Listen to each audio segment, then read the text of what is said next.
Robin, Hi. welcome inside the coaches room. Thanks for having me. Good to have you. You drove especially for us to the club because there was a child party going on at your house. So you're Yeah, actually in the coaches room. I'm in the coaches room of the U21s of Anderlecht. Yes. Okay, so you have your own specific room of the U21s. It's an office specifically for your staff and you. Yeah. It's especially for the staff. Sometimes we have some player conversations over here. Yeah. Normally, like 12 to 14 hours a day. This is my our office to work. Yeah. Yeah. And you I counted on the website. You have 13 staff that surround your team. They're not Yes. always all the time there, I can imagine, but your assistants Um, probably, and they have their main desk there as well, I can imagine. Yeah, the goalkeeping coach, Frank Boeks. He's one of the players who played in the champions team of Anderlecht. So Okay. Yeah. he's a well-known goalkeeper. Yeah. And René Peters, he's the assistant coach. In Belgium, they say it's a T2, tier 2. Okay. You are He's T1 and he is yeah, T2. Yeah. Okay. yeah, Cool. he is. He's in the academy for several years. Was in the academy the coach of Vincent Kompany, Lukaku. Yeah. He worked with all the players who are having a great career right now or ended their career, and now he's assisting me. So I have a lot of he has a lot of knowledge, and I can use his knowledge in the club because he knows the Belgian football, but he Yeah. also knows the culture of the club, and he knows everything in the youth academy. So he's a great addition to the staff. Yeah. So he's kind of your. Oh, you could also make your guidance and your mentor in the club. You're relatively new, so he knows what Yeah. is purple and white, and so you can focus on coaching the team. Yeah. So now I'm in for 6 months. So most of the things I know, you learn. Yeah. the guidance he gave me in the first couple of months, it was really great in knowing the club, knowing the philosophy, knowing even though there are a lot of doors, you don't know what's behind the door, and he knows what's behind the door. So should I step in or should you wait? Or he knows when you can enter the other rooms and yeah, get to know everybody in here. Very important. We had a podcast. Well, actually, the previous one that at FC Copenhagen they made. Let's say experienced players. They coupled them with young players that came into the first team. So you had like your mentor as a player, and you kind of have had that in your first phase as a coach with your assistants a little bit. I think and when you look at the players, I look more like I see it as a buddy. Yeah. You have the buddy system, and here it's like the guidance. Yeah, great. Okay, what is essential in your coach's room? I see a scheduling board behind you, but what is the most important item in your coach's room? The tactic board. Okay. It's all scratched because we use magnets all the time, and every player has his own label, so we can put in the lineups, but also every session we make a drawing of the sessions. I'm looking at it now. Of the sessions, we fill in the names, and so the tactic board is I think it's the most important thing in here, especially for me to visualize the opponents, visualizing the training session. So when we go outside, we know what to do. So we prepare the sessions. We also put in the tasks for the coaches. So René is with the final four. I'm with the opponent, like the pressing first three. So we all combine our roles, and also the goalkeeping coach is like, hey, where do I add the goalkeepers? What are you going to do? So what I'm going to do with the goalkeepers. So yeah, it's a plan board, but also a tactical board. Yeah, and how does it look like in the morning when you? Maybe you divide a task on who prepares what, and then you all stand in front of the board before the session starts. Maybe, for example, 8:30. You run through the session. Okay, this is what's important. Is that kind of how it goes? Yeah, I'm kind of lunatic. We use a collaboration file in a collaboration keynote, and we have a weekly plan. So the start of the session, and we set the emphasis of the session we get in. Yeah. So the emphasis is like it's a load session. So my physical coach has a bigger role. So first we go to the gym, and so every session has its own emphasis. So we put it in the collaboration file, and everybody where they are in the car, or no, you can't look at it in the car, but at home or at the office. We all know that sometimes we look at things in the car. File to see what's going on. Yeah. What we plan, and in a normal day, I bring the kids to school at 8:00. Yeah. 8:15, I'm in the office, and then what's on the collaboration file, I will put on the tactic board. So this is what we're going to do today.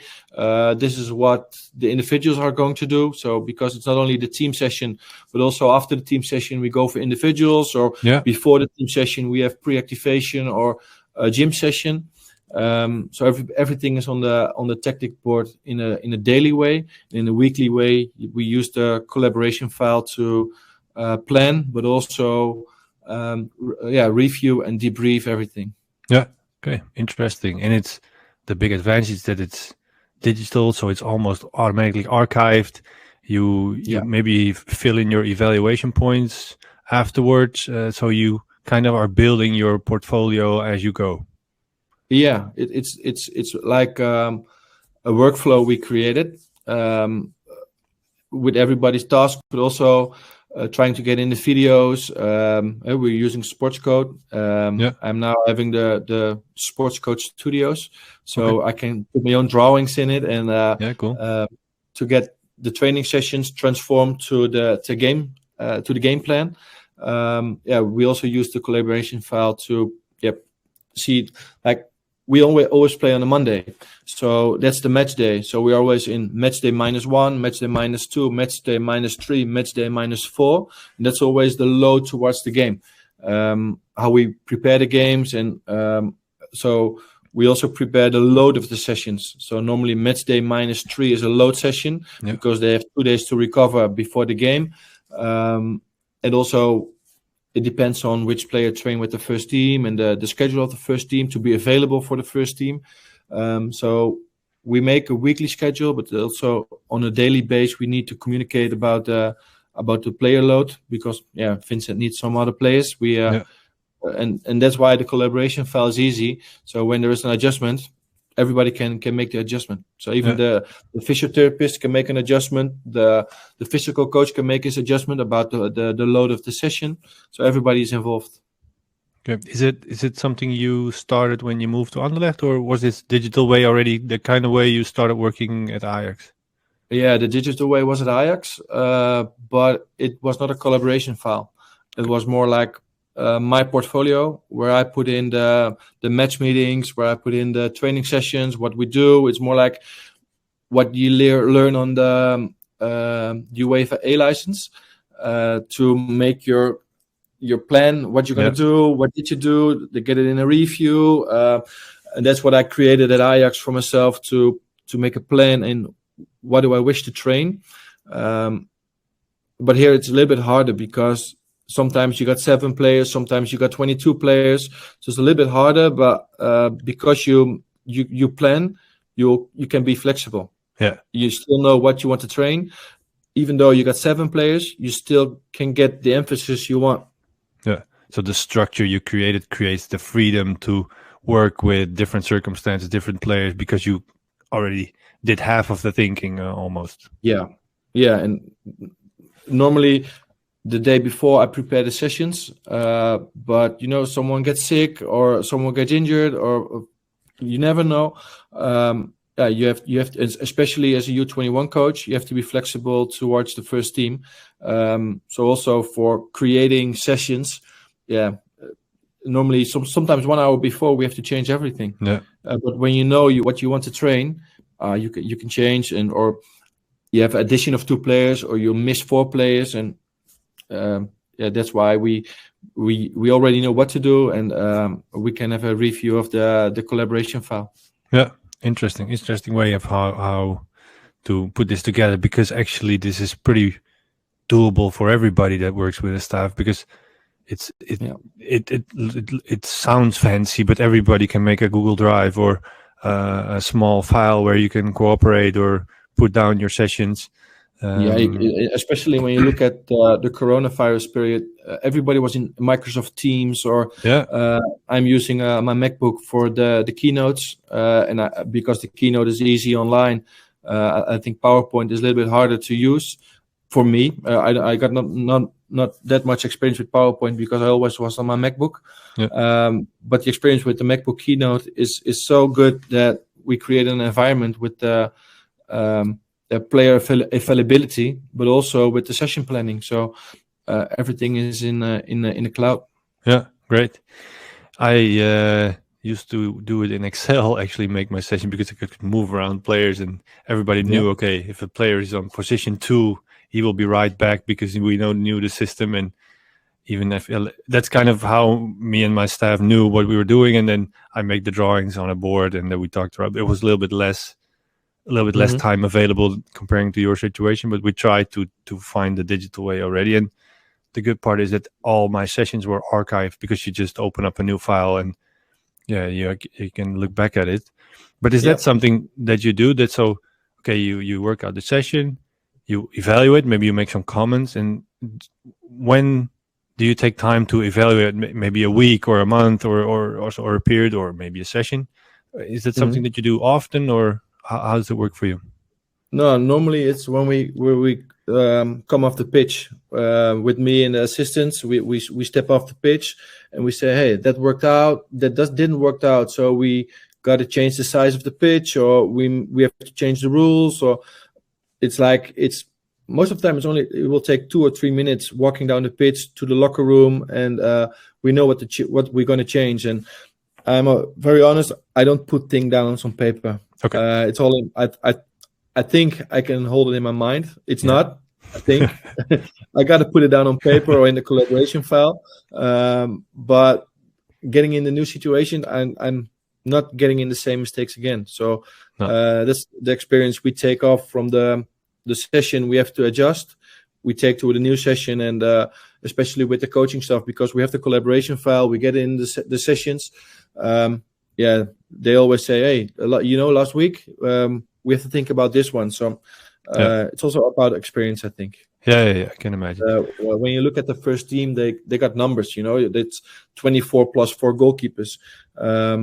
We got 22 sometimes. We got 7 sometimes. And so every time the spaces are different. The emphasis is different. So that's why the structure of the first team is always 24 plus 4. So they know what to adjust. But for us to adjust is a little bit different, because the numbers changed. And in a 3v3 with 4, you play in a different area than you're going to play 6v6 with 4. So and still you got to look at the emphasis of the training. But what we're looking at is the way we want to play. Is there a success or is there no success? And I think that's the most important thing for us in having 7 or 22. Does it work? No, and it's part of the job. When you are U21 coach, you always have a bigger goal above you. Let's call it like that you have to serve, and then adjust to your own goal as well along the way. So it could change anytime. Yeah, it could change twice a day. Like the morning session, we were like with 14, and in the afternoon we have a session. We got injuries, or the first team picking up players, or maybe bad behavior on school, so they can't come. So we have to. We all the time we have to be ready to change the session, but still stay in the same goals. Yeah, I understand. What is the biggest thing? Well, you've been there 6 months. You've been in a new team. You've been in an age group that you didn't work before. If I say correctly, you kind of moved up the age groups throughout your career. So Heerenveen was U12, U13s, U15, U16 at Ajax, and now you're U21. So not only a new club, but also a new age group. If you look back at it, and let's start at this last step. what is the main thing that you learned throughout these last 6 months? It's managing the staff. So using the collaboration file in managing the staff, in what do you expect from your staff, giving them their tasks, but also giving them the trust that they can go. Yeah. Because are you a control freak? Yeah, on the pitch I'm a control freak. Yeah, that's interesting. I want to do it by myself because it's in my head, and because of the collaboration file, everybody knows. So when they go, and it's their responsibility. But I'm still in a helicopter view, looking if I agree or I disagree, but I'm the head coach. I'm responsible, so I always can step in. But I want them to feel free in what they are as a coach. So their own character as a coach, their own philosophy as a coach, in how they want to interact with the players, how they also speak their language, because sometimes they explain in French, sometimes in English, sometimes it's in Dutch. And I need to control that, and that's the big difference in the system, especially when you look back at the start of my career at Heerenveen. I was like the physical coach, technical coach, tactical coach, video analyzing, and also almost a team manager. There was the one thing I had to do at my own. And now you got all the specialists around your team. So sometimes, and it's not in my character, but you have to step back, arms on your back, and only use the whistle to start and end. And my specialists are in their job, and the players need to listen to them, and I need to observe. And that's something I really learned in the past 6 months. And especially, we play on a Monday, so the not selected, they play in the they train in the afternoon with the staff, while I'm preparing the session meeting or the game meeting.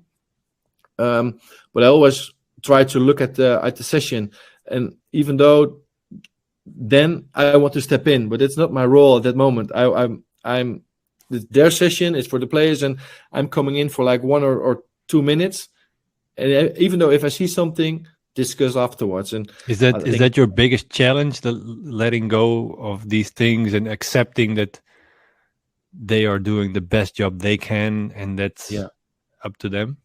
Yeah, for sure. It's the control freak. The control freak. Yeah, interesting.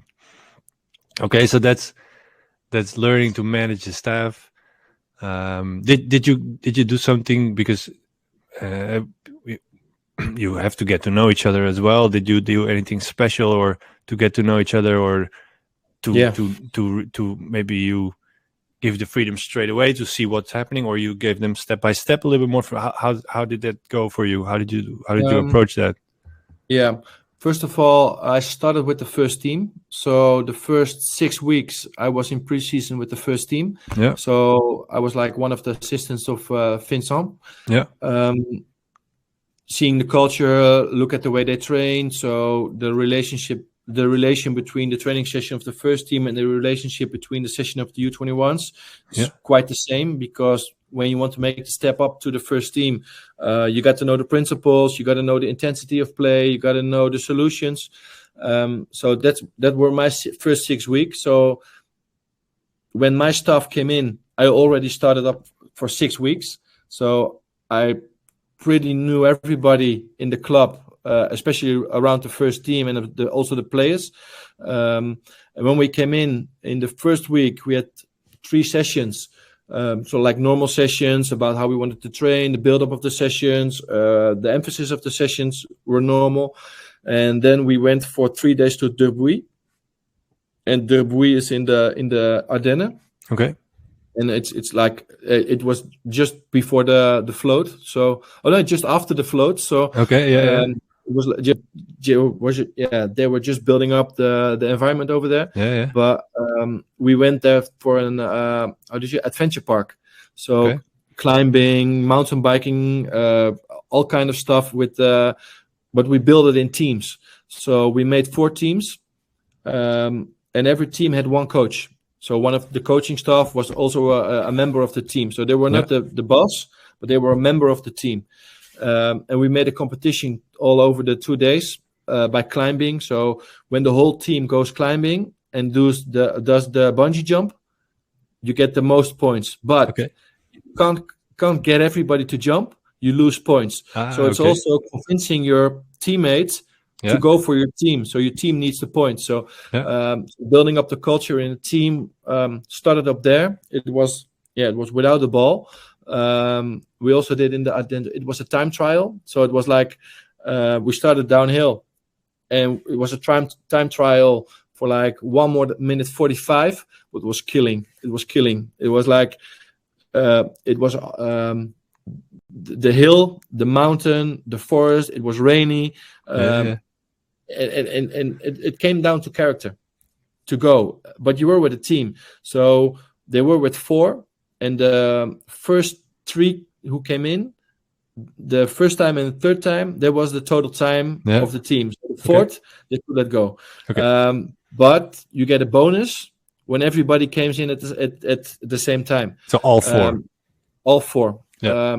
So we try to build a team outside of the pitch to be connected, to stimulate each other, to help each other, and also sleep in the same tent because we were on tents. But also in the rest of the season, these guys are in the same group of materials. Okay. So they have to fix the material, do the balls, get the cones outside, get the bibs outside. So they prepare the session in kind of the materials. So these groups are still the same. But when someone fails, we have a spinning wheel, and the whole group has to spin the wheel. So it's like 25 push-ups or suicide runs, and are the coaches still part of the team? No. Okay. They're now no. It's a car wash. That's they can help. They can do the car wash for the coaches. Okay. That's one, and so it's also a little bit like fun. It's not like you get a fine. You get €50 fine if you're not in the team. But it's more like you feel responsible for your team. And then when you feel responsible outside of the pitch, I believe you can feel responsible inside the pitch. And of course, it's about vision of the kids. If they see, if they are needed, if they have to take responsibility, that's also in the game. But outside of the pitch, they know where they can take responsibility. Yeah, and they've been through some fun and tough elements together, which connects them, which connected you with the group, with your small group, but the staff all came together with the stories from the group. So everybody got to know the players, I can imagine, in different circumstances. And maybe the most important thing over there was they were all like 16, 17, 18. So some of them, they go to a bar or to a disco, and in the place we stayed, there was a DJ in the evening, and there was nobody else but we. But the stage was ours. Cool. And everybody was dancing and screaming and singing and rapping, and I was like, wow. Hey, they're having fun with each other, and this is not something we created. They created it by themselves, because we didn't know there was a DJ, and we said, "Hey, wow, we're in a coronavirus. It's ending. We're done. They were tested negative, everybody, so they could dance and they could go." And that was like, "Hey, wow, this is a real good good atmosphere for creating a group."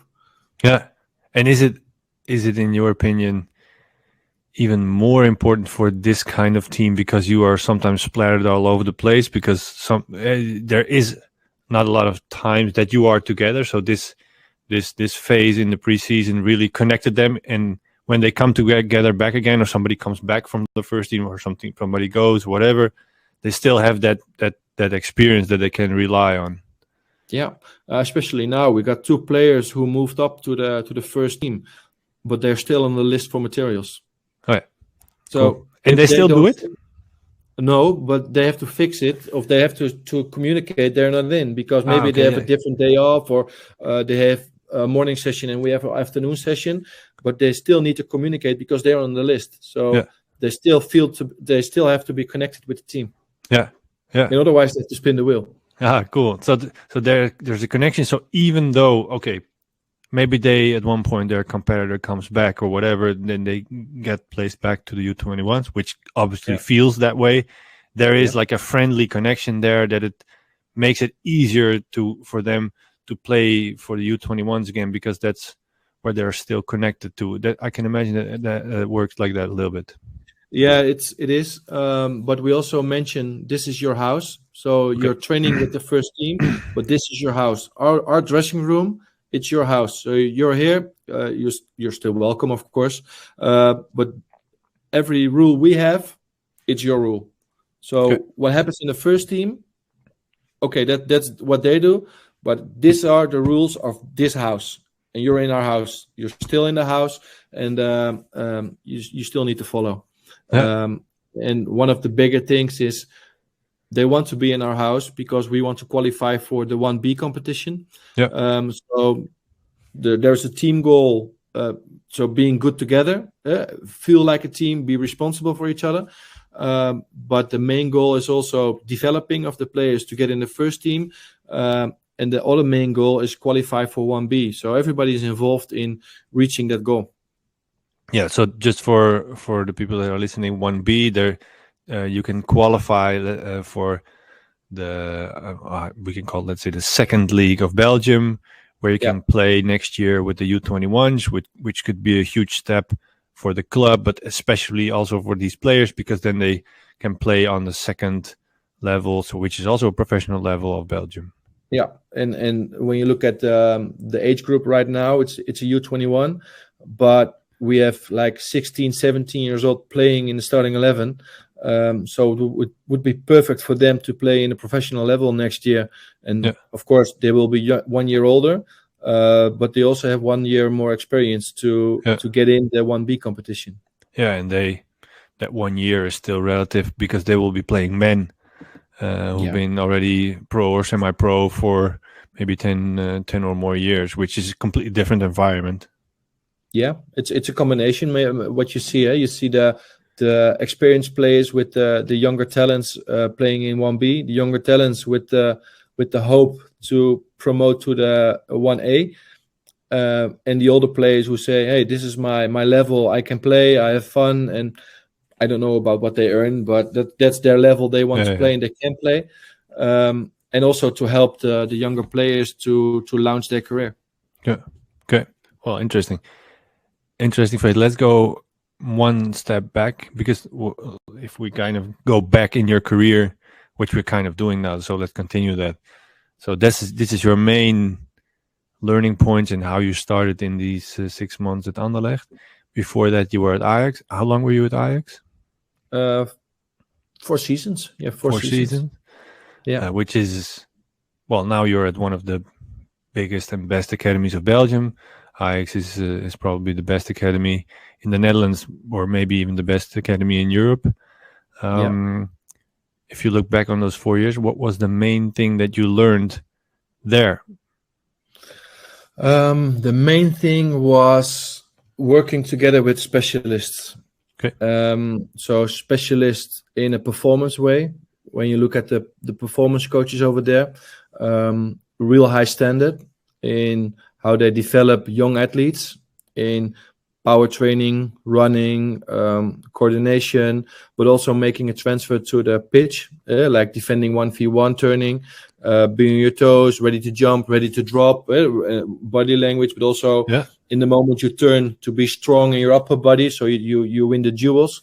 Like how they did it, it's like really specialist, and that's in a performance way, but also in a medical way. When you look at the policy they follow in especially in the U14s and U16, you have a lot of players with growth spurt, and if you see how they develop schedules for them to get them back in the group, they're all specialists, and they got a lot of specialists. So it's not only what you see here is like every team has one physiotherapist.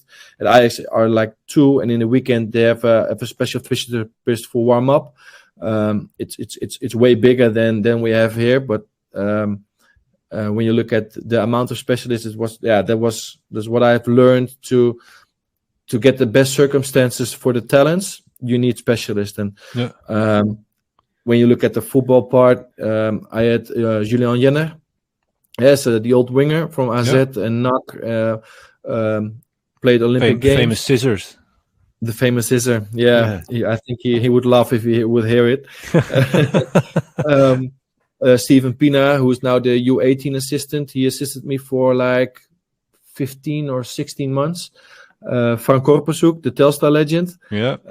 But in a special way, also Gerard Vandenberg, when he came back at Ajax, he came back at my team to assist it at the U16s. Wow, when you look at his experience as a player, but also the way he can execute the 1v1s, that's special. So when you look at the smaller club Heerenveen, you're on your own. You had to be the specialist in everything. Yeah. At Ajax, you were surrounded with specialists, and you need to coordinate the right program for the talents, so everybody gets the right attention in the way they have their own plan. Every player at Ajax have their own plan, toekomstplan, how they mention it. Future plan. And every specialist has his own role in the plan of the kid, of the player, and that's what I picked out the most there.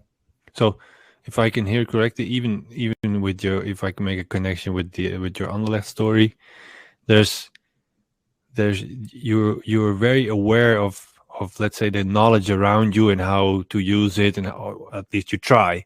Try to trust on it, and you are aware that you do. Maybe this is an assumption of me, but you are aware that you do not know everything. So you need to use everything around you to create the best environment for the players. Yeah, that's it. Completely true. Even though I think I developed myself in several parts. So I'm not saying you don't know anything, huh? No, I know what you mean. But for example, I have a extremely talented winger right now, and we were talking about taking a corner when you're an Ajax player and you have to take the corner in the Kuip. Yeah. Everybody's gonna scream at your mother, or they're gonna scream at you, and it's not nice. What they're gonna say, but still you got to stay focused for your best corner of the match. How do you do it? And then you look at, hey, which specialist can support me? And Steven Pienaar, he played Arsenal Everton several times. He scored the winning goal for Everton against Arsenal in the Emirates. Like, hey Steve, how did you solve it? How did you? I said, I don't know. I'm. So also their experience, and like, what you say right now, I never experienced like that. I only had to do my job, getting my routine, getting the task I had, but getting out of the surroundings. But how I did it, I don't know. So that's also learning from players who, like with Everton or Dortmund or like Vandenberg. And it's also maybe different than when the player of, let's say, the U15 player, or now you have a U17 talented guy that okay, he's feeling pressure. It's a different story than you tell it, or when the club legend or the guy that has been there tells it. So okay, Steven, can you please talk to him about these moments? Yeah, that's kind of what you do then. Yeah. Try to use their experience to introduce it at the kids. Yeah. If I think it, because there are probably a lot of coaches maybe listening that don't have maybe a legend around them, but at any club you can use this as well, because there's maybe a first team player of the local team you can ask, or some guy that that had been played, or there's always a connection to some specialist out there, but you just have to find it yourself. Yeah, but when you look, I use YouTube a lot. Like on YouTube, you see a lot of interviews with players. I'm using one from Steven Gerrard when he became academy coach at Liverpool. They asked him about like giving up as a talent. I said, you can't give up at Premier League level. You can't give up at Champions League level. You're out. And even though they are better, the next day you got to think about it. And you have to go in again, and you have to go harder to beat your own teammate, to be above your own teammate. And how he explained it, and especially the way the way he talks English, and he really got me there in how he sees an academy player. And I just before this session, I had a meeting with Vincent Company about you can train the structure. You can train all emphasis you want. You can train. But what happens when there is a chaos? Yeah. What happens when something is going on you don't control? So you got to show personality. You got to be there, and you got to play with your heart and also with your brains. But you got to stand up. And we had a good conversation about having structure to get in chaos, but having the personality to step back, overview, and get back in your routine. And that was when now at top level you can discuss it, but like 10 years ago I was like, yeah, it's a mistake. Next ball has to be better. Yeah. And now you get tricks and also the principles of play you use to get them in the right routines. Yeah. And what is a way that maybe during sessions or you kind of create those moments? Is it, for example, making a wrong decision as a referee because you want to see how they reply or how they react, or is it creating chaos by not giving a foul or whatever? Is that the kind of moments that you use? Yeah, the bad referee is old-fashioned, I think, but we still use it. But also in load sessions, to create load, we always start with a new ball. So even though it's a foul, it's a goal, every time we start with a new ball. So every time they need to solve the problem. Starting a new ball, but also using rules, changing rules in the game. 1-touch, 2-touch rules, and I don't prefer the 1-touch rule, but it's more like you can use the 2-touch, but in the 2-touch it's also 1-touch you can use because we want to play in a high rhythm. Every time to change rules, I think that's the best way to train a chaotic to create a chaotic session.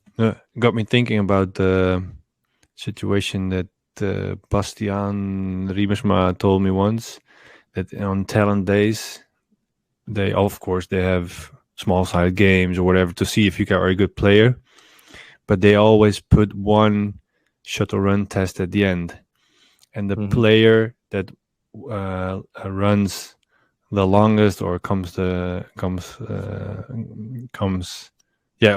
reaches the highest level also goes through to the next round, because he has the mentality he has the killer mentality that to achieve whatever he wants, for example. But that's also what I picked up from the I've been in Heerenveen for 12 years in total, and in the end I was responsible for the talent days, to organize the talent days, and the warm-up was always I don't know the translation ticketje. I didn't see. Playing tag. Yeah. So we always played, so we could see how kids were running, looking back, falling down, standing up, only to see how coordination was. And in the end, we always said, even though they were 7 years old, we have a 30-meter sprint, and we want to see who's the fastest. Like, no scout has to see. Every scout can see which is the fastest. So some tricks to get some information about the kids. Yeah, and also probably 30 minutes is pretty long for a young kid. So you also see, who's willing to win? It's okay. It's maybe a little bit of a simple psychological or mental test, but it works. It works. Yeah, it is. Yeah, it's interesting because if I look back, we did maybe a shuttle run test maybe twice a year, and it wasn't really about the results. It was more who has the willingness to show themselves. And there was also always this kid from the second team. He was an amazing athlete. Wasn't the best player, but maybe it wasn't really the right effect. But he always wanted to show that he was the good athlete there, so he always won it. But it said something about his potential. And then, when it came down to playing, he was never really that great. So I never really used him at the first team. But he was always an example. Okay, guys, you all think you're a good player, but this is also what you just can reach just by motivation. Yeah, it's interesting. Yeah, of course. Okay, so you have a lot of specialists around you. Especially let's say the last 4.5 years. now even more than before. Yes. What is your own specialty, actually? Yeah, that's a good one. I think it's my human side. Okay. To feel the coaching staff, to organize the coaching staff, to, even though when I don't agree, I get it on the right way, so everybody stays motivated and everybody stays focused in the plan we have. So I think it's more like the management side. I think in my personal way, I think it's a quality, and also amongst the players. I think they feel that I'm a warm person.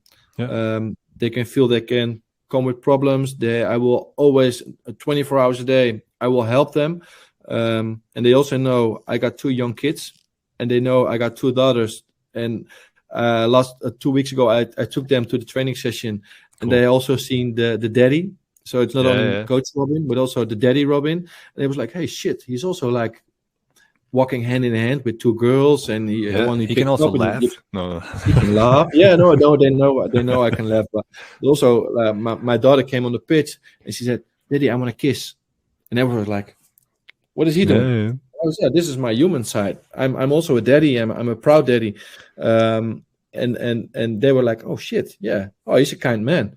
That's what they felt, and that's what they said. Oh, like, oh, your daughters were great, and but that's also, I think, they see the human side, but when we come to the context of football playing, they can also see I'm really in detail. I have very high demands. So when it's in behavior or when it comes to tactics, I got really high standards. So it's the mix, I think, between the human side and also the hard side in what we demand. Yeah. So the tasks and this and that you ask from them, or because I'm really strict, and maybe sometimes it will be too hard, but that's something I believe in. And 2 minutes later, they say, "Hey, I know what you mean. I know what you mean." There's a balance, if I hear it. Okay, you are hard on the content, but you're soft on the person. Well, soft, but you're honest and soft on the person. Yeah, that's which is kind of what you hear nowadays. Is maybe the most important factor in being a good coach and also being a successful coach, because we've already been talking for 42 minutes and we haven't talked tactics, we haven't talked playing principles. It's all human connection, leadership.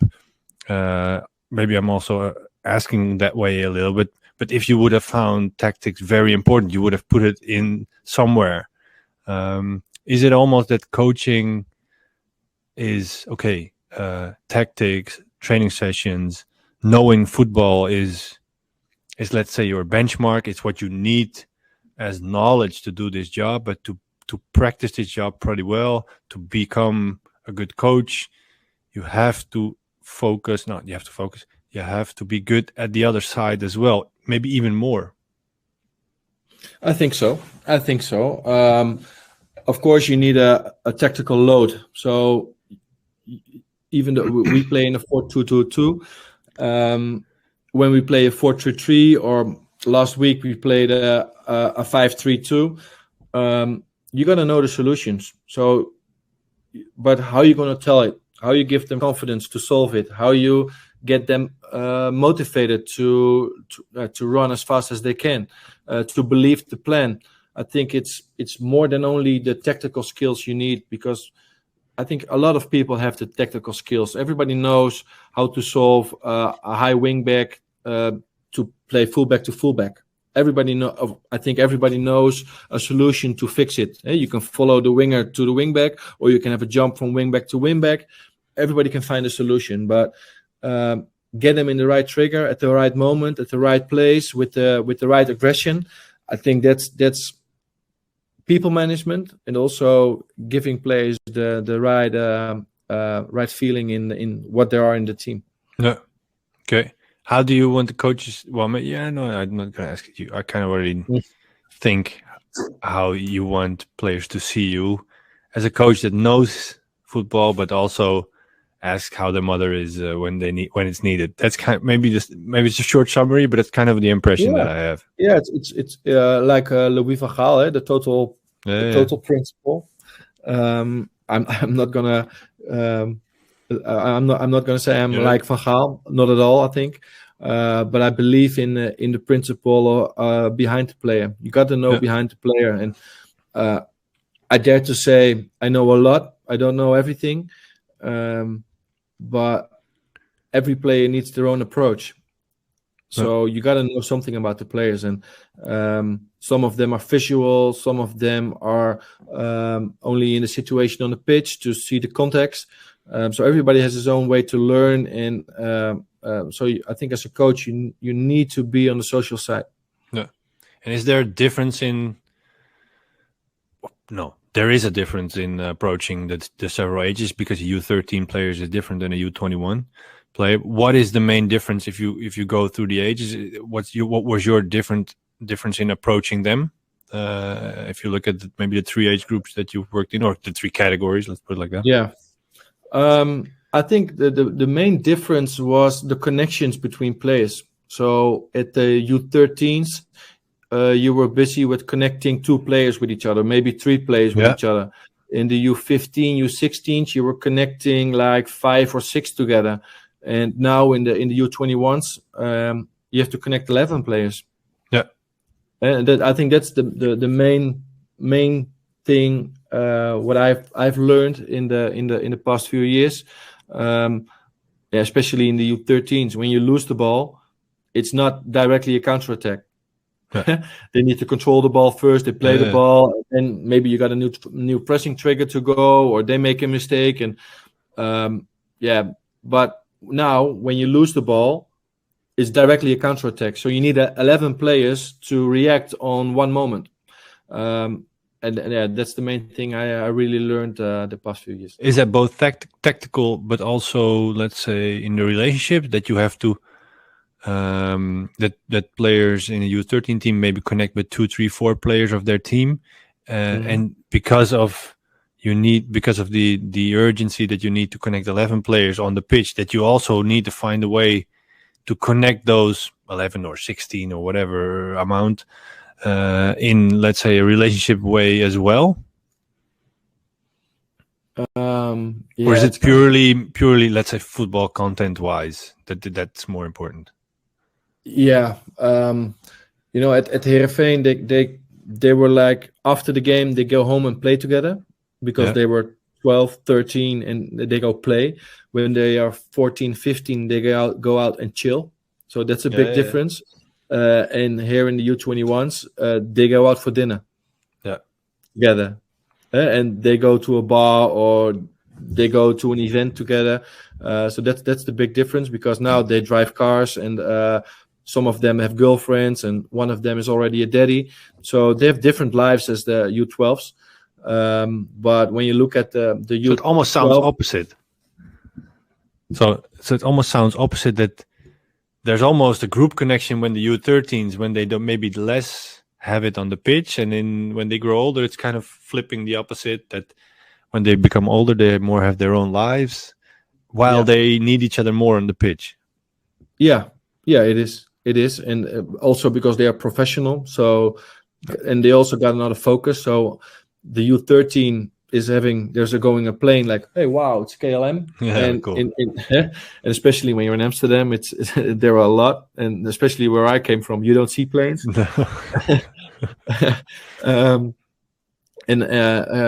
here in the U21s, they come on the pitch and they're really focused, because they're in their final steps of being a professional football player.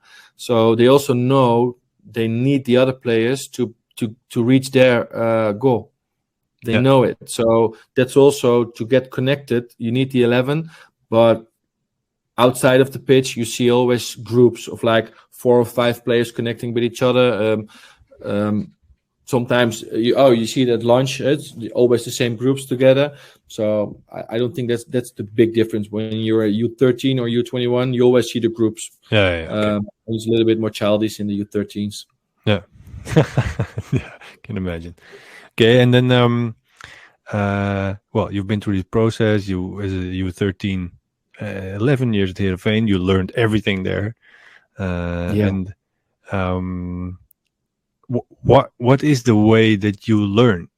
how do you learn? Okay, I realize that you learn by doing, because at one point all of a sudden you're on a pitch with a bag of balls and some cones, and you're a coach.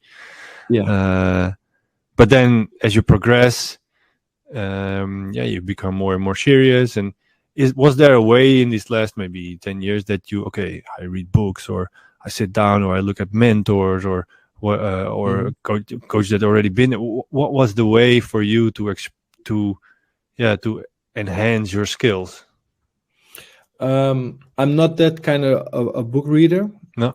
I don't have the patience to sit down and read a book. I try to do on holiday. Now you have two girls. Now it doesn't work anyway at all. No, it's like when they go to bed. Yeah, that's when I read. But the best thing for me to learn is look and learn. Okay. So at Ajax, I was always looking at Erik ten Hag's sessions. Before Marcel Keizer was the head coach, I looked at his sessions. Yeah. At Heerenveen, Johnny Jansen, the head coach now, was there a way? Okay, you knock on the door. Can I join this? Can I be on the pitch? Or was it like on the side? You were just finding your own time to. Okay, I prepare the sessions early in the morning, so I have time to look around. Is that kind of the way to go? That's it. And at Heerenveen, I was involved. Like, you were the U13 coach, but you're also assisting at the U19 or U21 or U17. So working with the football school, the academy underneath the youth academy. Yeah, so pre-academy, I think. Yeah, the pre-academy. It's like 7 till 12. So you have to work with that. Then you have your own team, 11, 12 years old. Then you came up to the 17 years old, U18s to train with, or U21s. So you got experience with a lot of age groups. Yeah. And especially also a lot of coaches, because at Heerenveen you had Timo Klompen, you had Johnny Jansen, Jeffrey Telan, Jan de Jonge, all different coaches. At Heerenveen we had Trond Soljet, a Norwegian coach who won the cup with Heerenveen. Also a different approach. So you look at that. Then Erik ten Hag, Marcel Keizer, but also looking at Dave Vos and Sean Heitinga at Ajax with the U17s, U18s. For me, it was really like watch and learn, and especially try after what you've seen. Try to do it. Is it in my philosophy, or do I need to adjust my philosophy to edit, or always thinking about does it fit with me, or is it only for this coach? And was there a specific maybe moment or experience, or maybe a specific coach that you said, okay, that was the guy that sparked something, or that really inspired me, or maybe a specific moment? Was there something like that? No, I always enjoyed the sessions of Alfred Schreuder. Yeah. Always implicit, so a lot of rules, a lot of transition games, quick movements, handling with the ball. So that's what I can remember. Because when at Ajax, the school building was near to the main pitch of the first team, so we were down in the canteen over there, and we could see from up top, we could see the sessions, and I really enjoyed the way his behavior in the session. He was always relaxed, always know the rules, and always changing the rules. So that was one of my best inspirations to think about that. And was it that something? Okay, you saw that, and the day after you would apply it yourself? Yeah, with different numbers or a different age group or bigger goals. But the way they used several goals in one session to have more transition moments, I used it in my career. Yeah, he could have been, I don't know, as an assumption again for me, but he could have been influenced by Nagelsmann, of course, which you worked with. Yeah. Which is pretty much a chaos. How do you say it? Front man. We all know that he uses that a lot. If I hear it, it's kind of what I'm hearing as well. Yeah, it is, and not at Nagelsmann. It was, I think, at Hoffenheim. It was in a 5-3-2. At Ajax, it was in the Ajax system, and I don't know if the Ajax system. Hopefully, we're gonna see in 1 minute now. The Ajax system is still the Ajax system of like 20 years ago, because it's more flexible, it's more movements, the wing backs up and the wingers inside, and it's more diverse. But because of the chaos theory, players know what to do. Yeah, interesting. Okay, so you say you're not a reader. Maybe no, you're still not, and kids don't help reading. I can say from experience. It's not the right books. And no, you read completely different books if you have kids, which have nothing to do with football, but more with dinosaurs or whatever. Or you have girls, Barbies, Barbies, everything that's pink that works.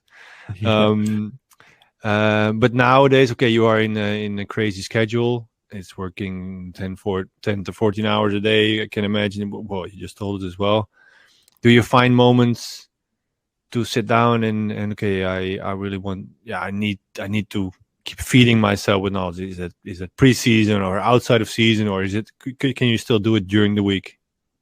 I can still do it during the week, especially also as a coach for your license. You need points. Yeah.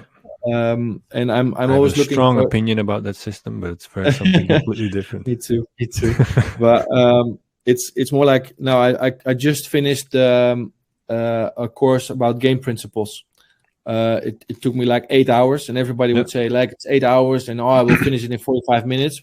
But I really took the 8 hours to finish it, to read everything, to learn everything, because it's interactive. It got my attention because it was with video, with text, and that got my attention. So I was really focused in the game principle theory of the course.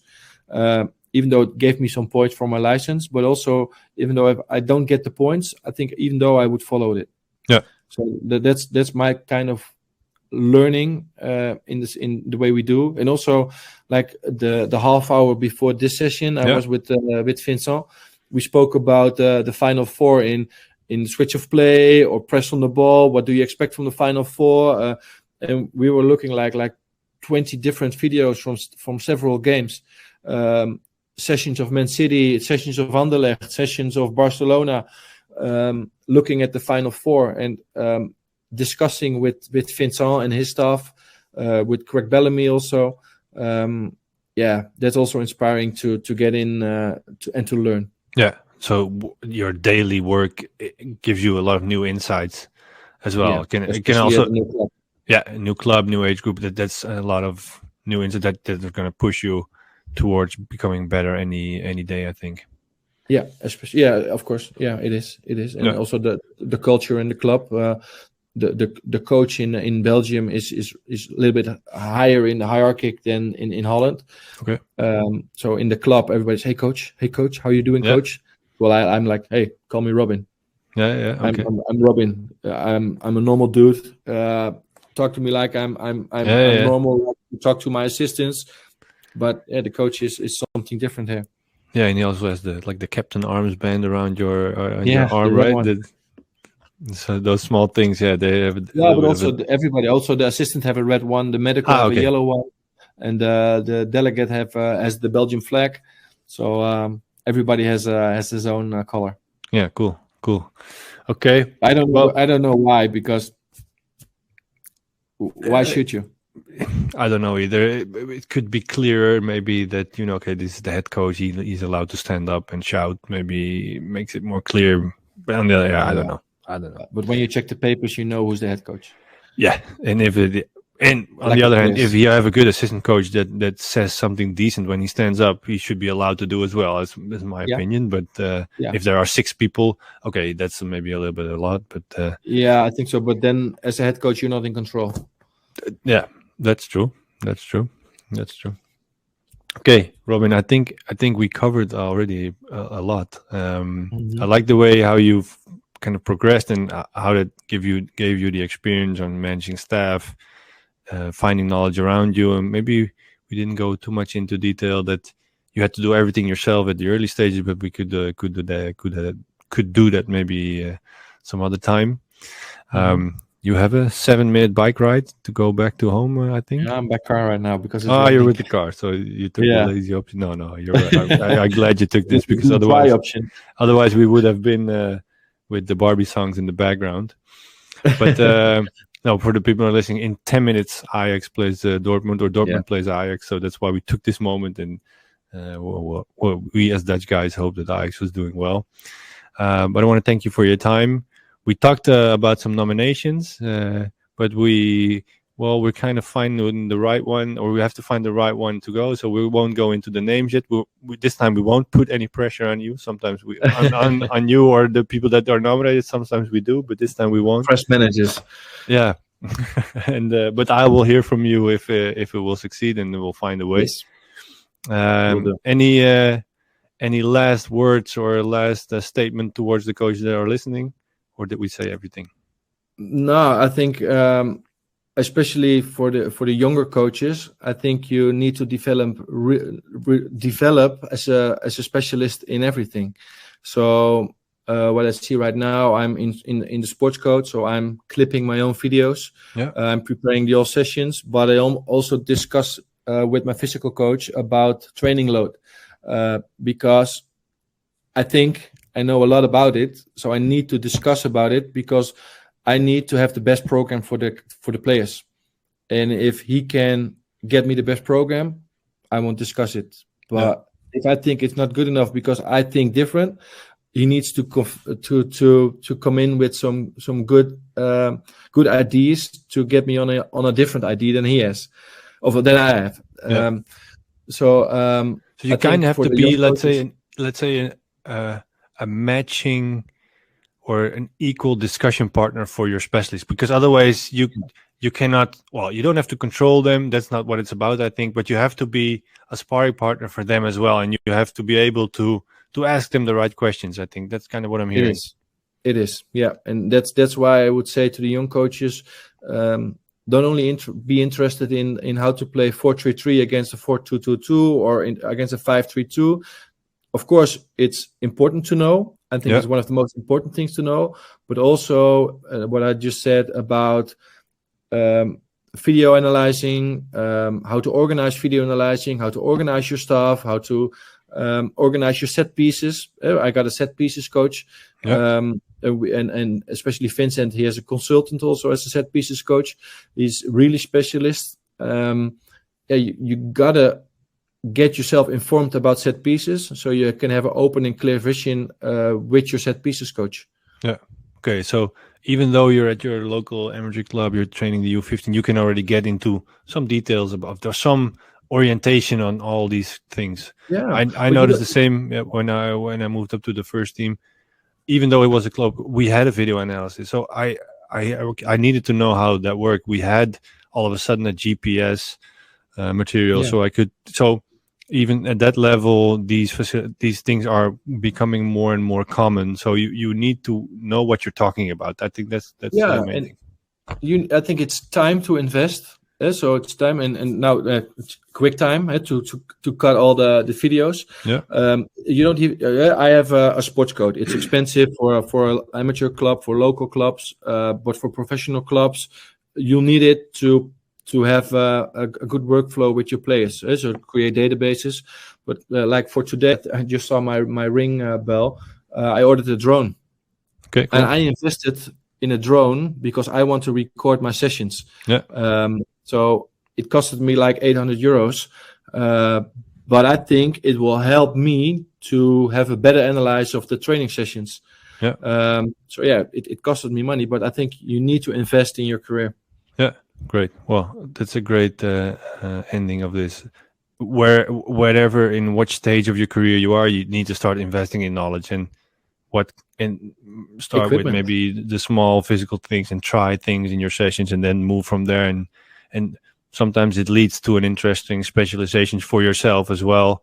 And you can end up being a consultant in a specific topic, or if you follow, let's say, your path, you know how to talk to everybody that is a specialist because you know something about you don't know every detail, but you know how to talk to them and you know how to push them to a higher level. That's it. Great. That's it. Great. Okay, great ending, Robin. Thank you. Okay. Thank you for this time, and we hope that Ajax beats Dortmund with big numbers again. We'll see. Yeah, the U18s did a good job this afternoon. So I didn't see the score, but 0-1. Okay. So they set a good example. Yeah, they set in a good example. So hopefully they follow. Okay, Robin. Thank you. Speak soon. Yes. Thanks. Bye bye.